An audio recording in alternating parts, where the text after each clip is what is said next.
All right, everyone, welcome back into another fantasy golf video. Going to be breaking down the Texas Children's Houston Open, which for the rest of this video and for the rest of the week, I'm just going to call it the Houston Open because that's a mouthful. But in this video, we're going to be breaking down everything that you need to know to be successful in fantasy golf without too much fluff in there. So we're going to be talking about which golfers are going to be the best stat fits, which golfers are going to be the best in recent form, which golfers have the best course history, as well as which golfers might have some local ties at this tournament as well. Then we're going to go ahead and break down the top plays in each pricing tier, both for PGA DFS and outright betting wise as well. Then at the end of the video, we are going to go ahead and give you guys a first look build, compare mine against what the 9-to-5 lineup optimizer is telling us is going to be the best build as well. But first, we're going to get into a quick recap from last week.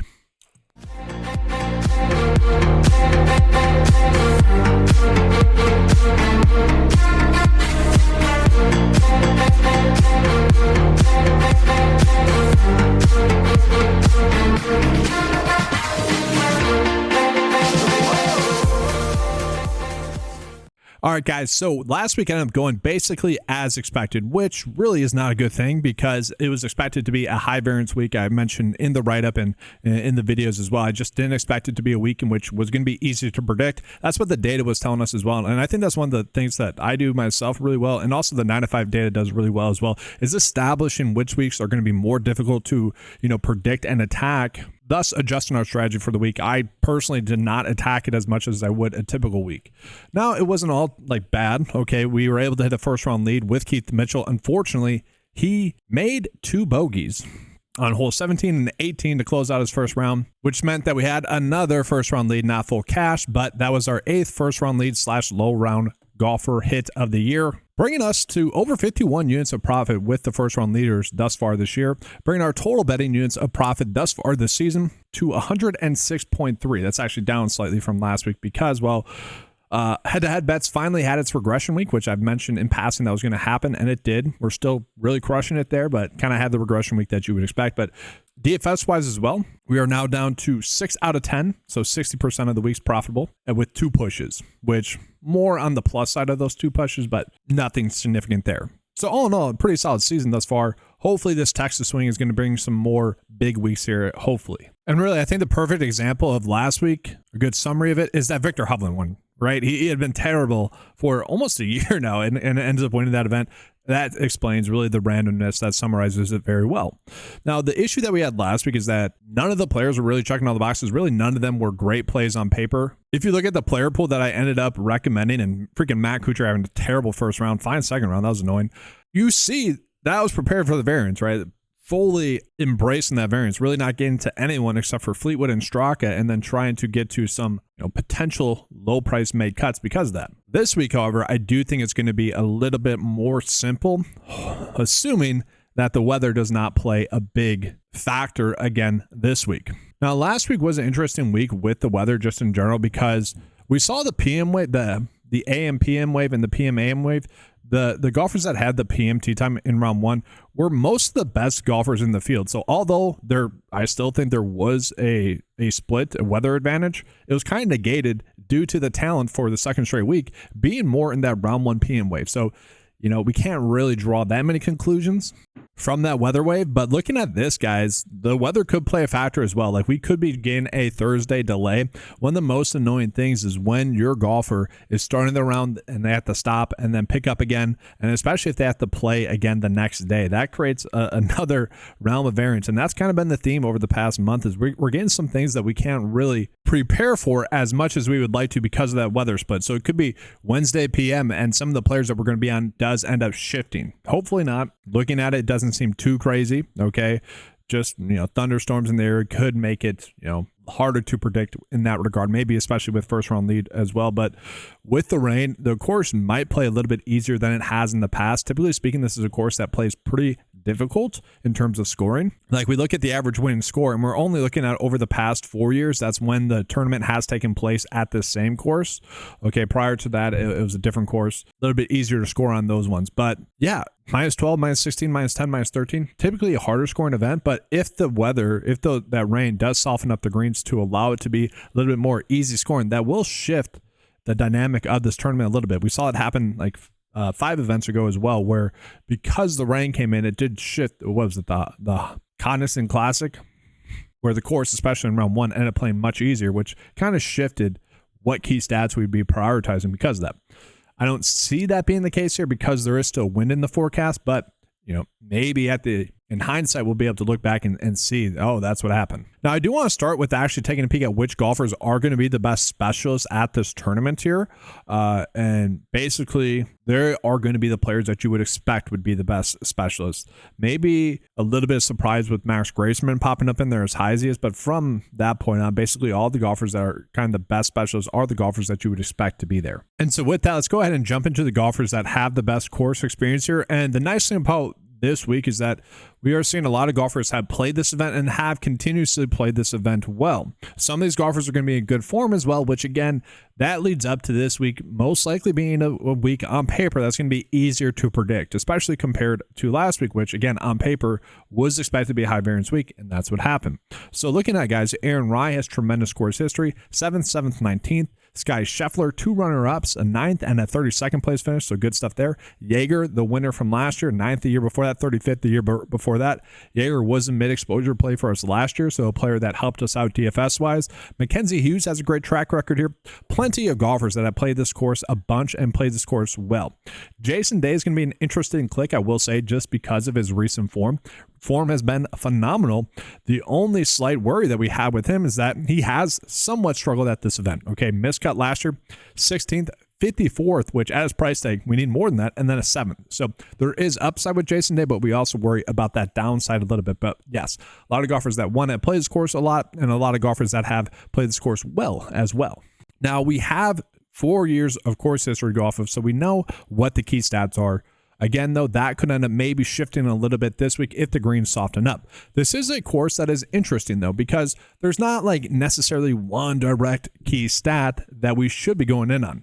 This is a tournament in which driving distance does play a factor a little bit more than a typical week. It is a longer track as well, especially being a par 70, measuring 7,400 yards plus. Okay, so that does end up mattering sometimes. And so we are looking at driving distance as like a secondary stat, but we are looking at total driving as a key stat as well, factoring in still that accuracy. Now, this is a week in which strokes gained putting typically matters a little bit more as well, which is a little bit shocking. But yeah, strokes gained putting is one of those stats that pops up a little bit more. Effective birdie to bogey ratio as well. So again, bogey avoidance and birdie to bogey ratio as a combination stat, which golfers are not making that many mistakes. And then strokes gained around the green as well. I think because it's a little bit of a longer track, golfers tend to end up more around the green than maybe a normal course. And so we see that stat pop up a little bit. And in correlation with that, we do tend to see like 200 plus long iron scoring pop up a little bit more as well. So we're kind of looking at 6 key stats. These are the 4 key ones here. Effective birdie to bogey ratio, strokes gained putting, total driving, and strokes gained around the green. We're also looking at the traditional strokes gained stats as always, guys, as secondary stats, but we're also looking at the 200 plus long iron accuracy and then driving distance as well. And with that, I mean, we're getting a lot of interesting good stat fits here. Lee Hodges, okay, interesting click. Alex Smalley, who, looking at Alex Smalley, he's someone that had a bad week last week. And the question with someone like Alex Smalley is, what do we do with that? Because it was a poor wind week. I think you can write off a lot of bad performances from a golfer playing poorly in the wind. Now, if the wind does pick up a little bit more from what's projected, then do we just write him off? That becomes an interesting scenario then. Stephen Fisk, who ended up having a good week last week because he made a hole-in-one on 17, ended up making the cut because of that. And so, interesting stuff there. But Taylor Moore, another one of those golfers like Alex Smalley, where, prototypical really good stat fits for this course, but we'll see. Kevin Roy as well. So there's a lot of interesting clicks there. But then we're starting to get into like Sky Scheffler, Keith Mitchell, Jeremy Paul. I was really shocked at his ownership last week, guys. He almost carried me into an actual really decent week. Ended up fading on Sunday, which was a little bit annoying. Had a chance to win, ended up fading on Sunday, but kind of, again, he had a chance to win, looking like a good stat fit. Maybe someone we get to as well. So there are a lot of interesting clicks stat fit wise. And again, a little bit of an easier week to predict simply because of the data points that we're already having coming in. Looking at the golfers with the best recent form. The only one concern that we have, guys, is that there are a decent amount of golfers that have missed the cut recently. So Michael Kim missed a short putt at the Players Championship on 17 to miss the cut. Bounced back fine, I would say, last week. Made the cut on the number, though, as well. So kind of two so-and-so weeks to end up having a good weekend. This is a tournament in which he is a local golfer, so you would expect him to do better here. Rory, Scotty, obviously going to be golfers in great form. Jason Day, I mentioned, guys, 11 straight made cuts for Jason Day, all pretty darn good starts as well. 50th and a 40th mixed in there, but top 10 finishes mixed in there as well. Lee Hodges popping up once again, 7 straight made cuts for him, 3 top 10 finishes mixed in there as well. So a good staff hit, a golfer that does have a lot of appeal at a cheap price tag, a lot of GPP upside. Potentially could be someone that we're on outright wise. Mingwoo Lee, obviously a big name golfer. Aaron Rai priced up as he should be.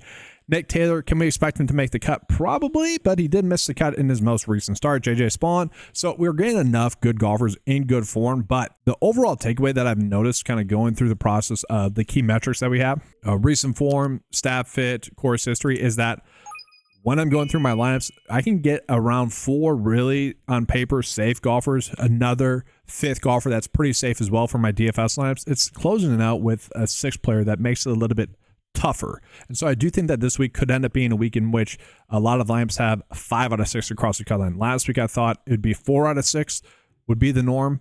That did end up happening with a low 6 for 6%. I do think there's going to be a little bit of a higher 6 for 6% this week as well, because again, a little bit easier to predict. But with that, let's go ahead and get into the top plays. And before we do that, I do just want to call out a couple of quick updates I made as well, guys. So if you're in the cheat sheet, this is where, if you pull it up on the 9to5 website as well, obviously if you're a 9to5 member, you guys get access to this. I add in the ownership leverage tab into this, which is obviously way too early for this, but that'll populate once we get that data.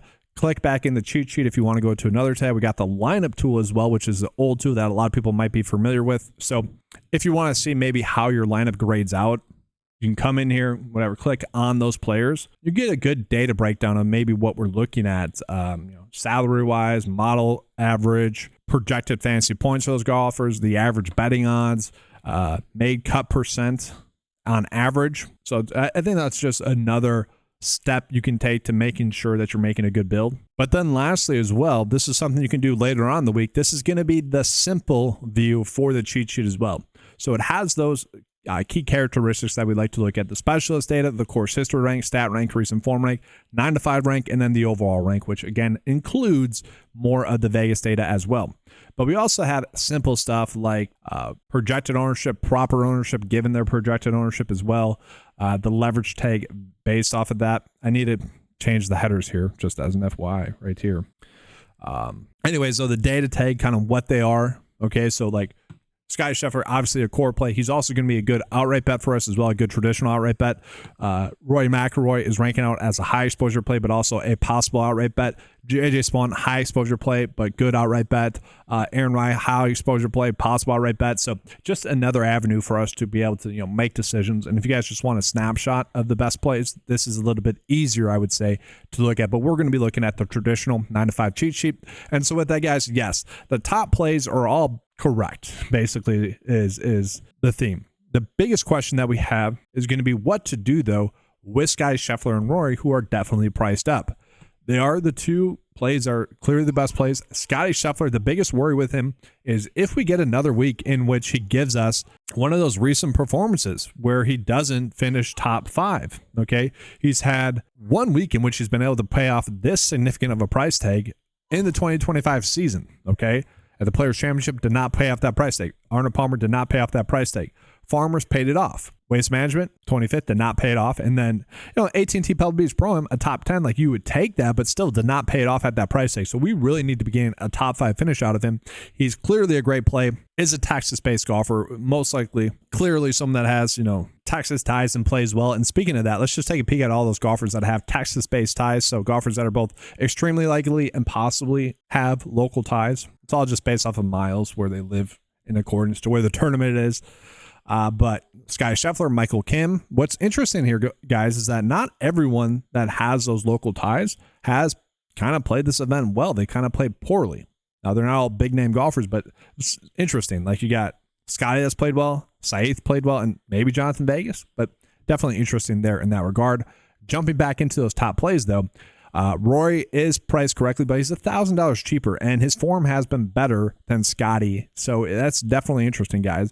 And looking across the board, just great. You know, the concern, not a good putter, and the total driving has lacked. But it doesn't really matter, honestly, with Rory with the total driving, because he's been able to make up for it with good strokes gained approach. Like in his last victory, crushed the ball off the tee, obviously, and wasn't all too accurate and was still able to win. So we're not too worried about that really there with Rory. And the total driving has been better, though, over his last 5 events as well. So like we're kind of okay with that. We're kind of okay looking at past that. And this should be a great course for Rory as well. The issue is that he doesn't have good course experience. We definitely want to be getting to both these golfers, but if you don't, you could likely fit in both JJ Spaun and Aaron Rai, who are popping up as two phenomenal options, guys. Aaron Rai is coming and checking all the boxes. I'm actually curious here. Let's jump into the data tag. Is he a core play or not?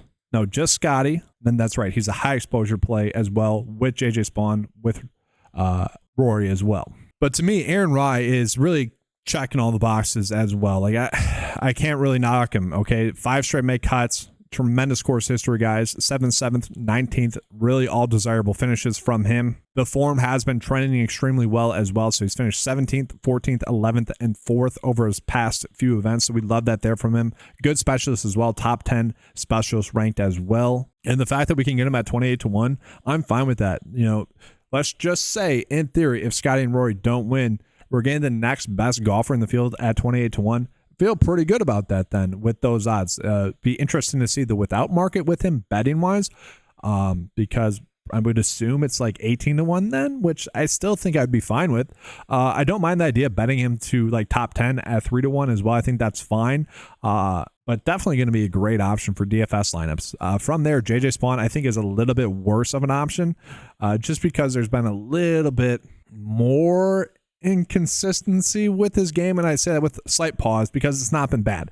The withdrawal at the Waste Management Phoenix Open, 34th, 2nd, 31st, 2nd. So not terrible there. We're kind of fine with that there with JJ Spaun. Does have that course experience. The upside has not been there at this tournament, though. So kind of going back to what I said about Scotty, at his price tag, if Scotty doesn't finish top 5, not really worth rostering then, all in all. JJ Spaun, we need to get a much better finish than him, more so than a 36 or 46 place finish. We need to get like at least a top 20 out of him. Okay, so if you're playing him, that's really what you're hoping for out of him. But good specialist, fine course history, great stat fit, 3rd best in the field, 9th in recent form, just a really solid option as well. So again, if you're passing up on Scotty and Rory, you're probably trying to get to JJ Spaun and Aaron Rai. Now, from there, Davis Thompson is going to be an interesting click as well. One of the better stat fits in the field across the board, top 25 or better in all the key metrics that we're looking at as well. Has had some bad starts recently as well, though, so we can't ignore that. He's definitely looking like more of a GPP only play. Then from there, I'm kind of okay just passing up on all these golfers. If you want to get some action in on Sanjay, Tony, or Clark, kind of hoping for the Victor Hovland spike week, the random spike week. You can. I just don't see the need to get there when you can get to someone like Jason Day, who, again, probably more of a GPP only play given that course history where miscut, good 16th place finish, 54th, and then 7th. Okay. With him, he's not the best stat fit as well, 31st in the field, but he is the 7th best specialist, so kind of makes up for it there. All in all, we're not too worried about it. Total driving does need to be better, but not, and the putting does need to be better as well. We need that to be better. 90th in the field, but good with the strokes gained around the green, so we're not like, we can kind of write that off. And then really good in effective birdie to bogey ratio. Again, 11 straight make cuts. Form has been pretty darn solid. 4th best in the field. And at 9K, it is an interesting thought for him in non-cash contests. Even if you end up on him to closing out your build in a cash contest, I could see doing it.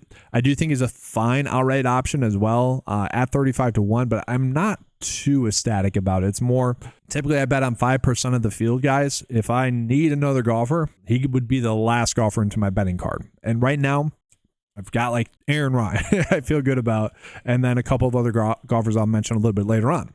And one of those golfers you could argue would be a good outright bet had he not been the defending champ is Jaeger. So Jaeger is someone that did end up having a pretty good week last week, especially at the start of it, tailed off a little bit, but still 36th, 20th, 54th at the API, which not good there. It's a miscut. But then 6th, 44th, 40th. So, kind of so results, but he does have good course history here, guys. A 1st, 9th, and 35th. So obviously really likes this track. Not going to be the best stat fit. That's kind of the theme with golfers that are priced a little bit lower, is either they're good stat fits and not in the best form, or don't have course history, or it's the opposite where good course history, relatively good form, but not good stat fits. That's kind of what we're seeing with the lower priced golfers. And Jaeger would fall into that mold as well, but he's a fine option to end up on. I think he could be someone you play in cash, but I don't know if we need to go crazy with it. One of my favorite dark horse options this week is actually going to be Jacob Bridgman, which again, not the best staff in the field. We do worry about that. Driving distance, he's not the longest off the tee. That could end up hurting him. Not a good hole driver as well. Hasn't been putting the ball as well, or that well as well, but pretty good in effective bogey ratio, pretty good in strokes gained around the green, and he still ranks out as the 38th best golfer in the field, so not terrible, but we would want it to be better. Still, the course history is there, 12th and 21st place finish in this event last year. Recent form is really what we're chasing here, though, guys. 3rd last week. Really had a chance to win, kind of in a weird way. I don't want to say choked it away, because Hovland and JT certainly played well on Sunday. 3rd place is fine. 50th at the Players, and then 15th, 2nd, 34th. So he has been someone that has been trending in the right direction, and this is a fair price tag for him. So I think, given the price tag, we are going to be happy to go out of our way to roster him in DFS contests, and really at 50 to 1 on FanDuel, I think he makes for a phenomenal outright bet as well at that number.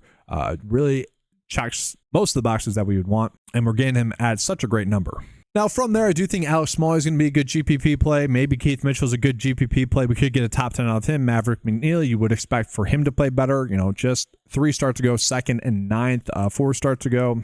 Really good course history. Taylor Pendrith is someone that, a little bit lackluster for a few events in there, but still going to be a good stat fit. Okay-ish course history. Could see it getting to him.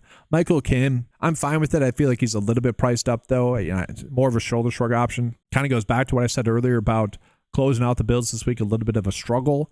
I have situations where I end up on him, and I'm like, okay, whatever. I'm fine with it. Now we go ahead and jump into the low tier, and it's going to continue on with that theme. Like, Ben Griffin is a fine option, except for the fact that he's had 2 tournaments now where he's finished 81st and 83rd. We need better stuff out of him. Now, he's going to be pretty strong across the board still, though. Top 21 or better in all the key metrics that we look at. Okay, so good specialist, good stat fit, good course history, and his long-term form is really not bad as well. You could just write that off as maybe getting a little bit too many events under his belt, and that concern would still be here. And it is a harder scoring track as well. And let's take a peek at that. So scoring, hard scoring events, ranks out 72nd in the field.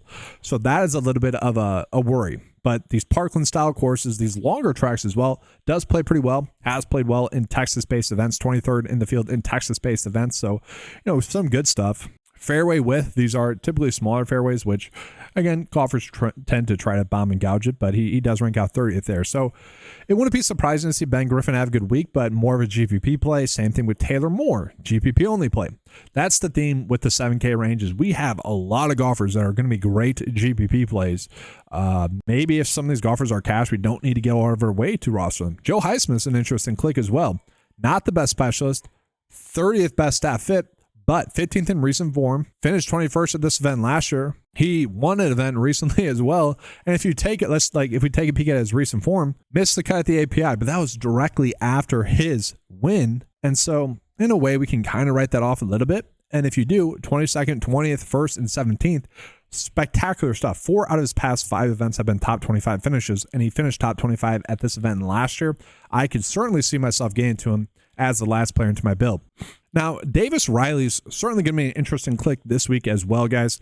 Form has been interesting, I would say. 7th, 38th, 6th, 48th, so decent stuff there. He actually does pretty well in these harder scoring tracks as well. 28th in the field on harder scoring tracks. But it's the course history, guys. 14th, 27th, and 29th. So really good stuff from him. And he's at a cheap price for a guy that was in contention last week. Never really felt like he was going to win. But I know a lot of people were on him as an outright bet last week. If you bet him last week, I don't know why you wouldn't bet on him this week at 120 to 1 with, better course history, now better form as well. Say it's his better click this week than it was last week. But he is certainly someone that at this price tag, going to be tough not to like him. Now, he's not the best overall data play, not a good specialist, but through and through, I think we're fine getting to him as a safe play, which sounds weird to say. Then from there, guys, there's only some interesting clicks. Like the one I like the most is definitely Lee Hodges, who does have course experience, one missed cut, and then a 46th place finish. So kind of fine with that. But it's really the staff fit for Lee Hodges, second best in the field. So Lee Hodges ranks 13th in effective birdie to bogey ratio, 11th in strokes gained putting, 9th in total driving, and then 3rd in strokes gained around the green. Overall, second best staff in the field again. 5th best in recent form, guys. Now, the issue with his form is it does date back to the 2024 season. So really what I want to look at is just his starts this year, because those starts from 2024 are just a little bit too dated. And so if we do that, 10th, 34th, 9th, 33rd, and 57th. So still not bad results from him. And again, it does have that course experience. I don't mind the idea of firing him off as an outright bet at 100 to 1, 110 to 1 on Bet Online if you guys are someone that bets there. I think that's a fine long shot bet. But at that price, he's certainly going to be someone I think we're going to be clicking on. Then a player that I'm a little bit surprised hasn't had good course experience here or good course history here is Sam Ryder. Made cut and then 2 missed cuts, so really not good there. I would imagine it would have to do with the length, but 27th there, it's probably just these Parkland style courses is what I'm reading into. 97th in the field in Parkland style courses, not really good with the rough length as well for what that's worth. Greens he struggles with as well. Typically speaking, he's a good putter, though. One of the better putters right now. Is playing well as well. 2 top 20 finishes in a row. Maybe that carries over, but probably a little bit too risky. And then it is worth mentioning Ricky Castillo, who just a good stat fit guy. Finished top 12 last week. He's been a guy that's been, a little bit right around a made cut over a few events over the last 3, but top 12 last week. I could see that carrying over this week. I think we'd be fine getting to him. Then the last player in this range that I think is noteworthy is Victor Perez, who has finished 22nd and 18th over his past couple of starts. Finished top 20 at this event last year and is a top 20 stat ranked play as well. Overall, a golfer that I think we should be getting to 3 straight made cuts in a row. His game trending in the right direction. Cheap price tag. I'm happy to click on him at that price tag. If he does end up missing the cut and you have him in your main build, it's not as bad, especially if you're getting to someone like Scotty or Rory that you're pretty much playing to get a top 10 finish. Now, jumping into the value plays, I'm going to cheat here a little bit. Going to have Jeremy Paul in it, who's 7K, not exactly 6.9, but he's definitely going to be a good click again this week, guys. Probably going to be higher owned. Some people are probably going to get to him as an outright bet, given the fact that he was in contention again last week, which at 150 to 1, maybe. I mean, maybe I've seen worse stuff happen, but his form has been fine, I would say. I wouldn't say he's a play that we need to go crazy with, but if you end up on him, I think you're fine ending up on him. Stephen Fisk is still going to be a good stat fit, guys, and has made 3 cuts out of his last 4 events, with the 1 missed cut being a 69. So we're kind of okay with writing that off a little bit. And then from there, I just don't think we need to go down that low. And so with that, let's go ahead and jump into the core plays. So core play number 1 for me is going to be Jacob Bridgman, okay? Mostly just due to his price tag, but he is a golfer that is close to checking all the boxes, and I do think he makes for a great outright bet at his number as well. So the recent form has been solid. 2 top 3 finishes over his last 4 starts. Love that. Has course history here, finishing 21st. The one concern is that he only ranks out as the 40th best stat fit. I do think he is someone that we can, rely on to finish top 20. He should be a good option for us this week. The next click is going to be Aaron Rai, who to me is one of the safer clicks this week, especially at his price tag and at his number 28 to 1. That's a pretty good number. Even if you are betting on Scotty and Rory, I still think we could get to Aaron Rai this week. Tremendous form, 14th, 11th, 4th, and 37th. Good course history as well. 3 straight top 20 or better finishes at this event. Top 10 staff hit. Again, I think he should be safe for a top 20 finish. Jaeger is more of a concern. Okay, it is more of a number and price thing, and it's the Houston Open. You guys know that. Sorry about the graphic there being the Valspar Championship, but he's just good enough. Good course experience. 3 straight made cuts here. Fine recent form minus the miscut at the API. We're kind of okay with it. Not the best staff fit, but I do think he's someone we can rely on to make the cut. And then from there, core play number 4. I should say this is besides like Scotty and Rory. Those are clearly the best, but it's tough to fit them in. So JJ Spawn, he is pretty priced up as well, but 33 to 1 on FanDuel. Like those odds. Recent form has been tremendous. 2 runner-up finishes, with the other events being top 40 finishes. We're okay with that. Course history could be better, 36 and 46, but top 5 stat fit, I think we could expect some big things out of him. All right, so the issue that we're going to have is if we go with those 4 core plays, we can't exactly make that work, which is okay. Like, where do we want to go down, though? That's the issue. I mentioned that Lee Hodges was popping up a bunch. Maybe we could get to him. I think we'd be fine with that price, but that leaves us 7.3 left over. Let's see if we can make that work. Davis Riley is someone that I mentioned I'm fine with, but we'll see if we have a 7K option that we can get to that we like. I mentioned Jeremy Paul. I'd be okay with that, closing out a build, but I don't necessarily want to go out of my way to get to him. Victor Perez is someone I think I'd be fine with as well in that pricing range if we could get to him. Joe Highsmith's a click that I don't mind, but that's kind of the issue this week. I think if I had $100 here, I think I would go Perez, but we don't, so we can't do it. So with that, let's go ahead and refer to the 9-to-5 data. And so with that, guys, again, these are going to be priority-based projections. So it is factoring in the golfer's likelihood to win as well. And so we are seeing Scotty and Rory obviously be the two studs here. And then Aaron Rai, JJ Spawn. We'll take a peek here at the values as well. Ben Griffin is really popping up. I don't necessarily see him as that good of a play. Okay, I might knock him a little bit. And so I'm going to do that. Drop him at 80, which we'll probably still get a lot of him. Maybe we do like 20% of Ben Griffin. Okay with that. Maybe that's probably going to be too much as well. Then is there anyone I want to get to more of? Probably not. We can maybe knock Michael Kim down slightly, but we'll just generate this to see what the data is telling us is going to be the best build. It would have Ben Griffin in it naturally. If I didn't make those adjustments, we'll see if it still does. It still does. So it is trying to go with more of a fair and balanced approach here. Aaron Rai, Bridgman, Smalley, who is a good GPP option, Taylor Moore, a good GPP option, Ben Griffin, and Joe Highsmith.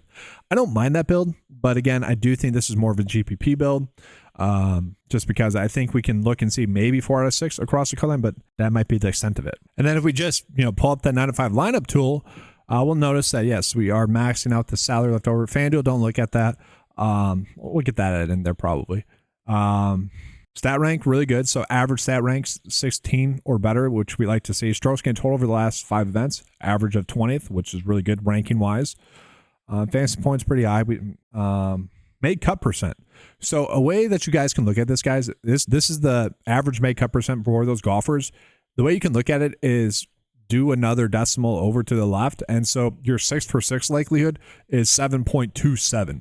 Okay, that's an easy way to look at that. So to have a 7% chance to get 6 for 6 across the cut line, not terrible. I think we would take that. Good average course history rank. The one flaw is going to be that recent form. Not as good as you would want it to be. So it is liking the stat rank plays a little bit more. Now, guys, that's going to do it for this video. Appreciate you being here. If you want access to any of the tools that you saw in this video, head on over to 9to5sports.com. Get access to all those tools for just $10 a month. I price it that way for you guys. It's all already curated data for you guys. I'm going to try to curate some more stuff for you. As you guys can see, I'm always working on making updates for you guys as well, adding in new tools that are going to be useful to make sure that you guys are making the best lines possible, but also without distracting you. A lot of people like to do custom models and whatnot, which are fun, but ultimately that mostly hurts people. No, my data is already set up to be curated for you guys so that you can make maybe small pivots here and there, but it's going to be set up for you guys to have the optimal, fantasy golf experience and be able to make decisions based off of data that's already done for you. All right, that's good. Oh, and included in it is some prop tools for, let's say, Underdog and PrizePicks as well, which you guys can use for PGA, but it does include various sports like NBA, college basketball, and MLB is starting soon as well. It does have that. That's going to be all, guys. Thanks for watching. Good luck. And as always, let's keep cashing.